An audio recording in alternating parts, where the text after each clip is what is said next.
ওনাকে তো সবাই চেনেন। উনি হলেন ইটালিয়ান সেরা গোলকিপার বুফন। ওনাকে এক সাংবাদিক প্রশ্ন করেছে যে আপনার চোখে কে সেরা।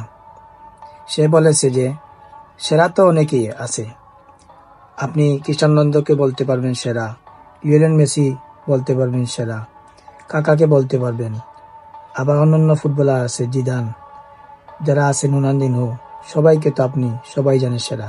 কিন্তু আমার চোখে একজনই সেরা, তার নাম হলো নেইমার জুনিয়র। তার অন্তত পক্ষে 5টা বিলিয়ন ডলার টাকা উচিত ছিল। হতে পারে সে আপনাদের চোখে বিলিয়ন ডলার নাই, সেরা না, কিন্তু আমার চোখে নেইমার সেরা। এই কথা বলেছেন Italian goalkeeper Buffon. Love you boss Buffon, love you boss Neymar junior.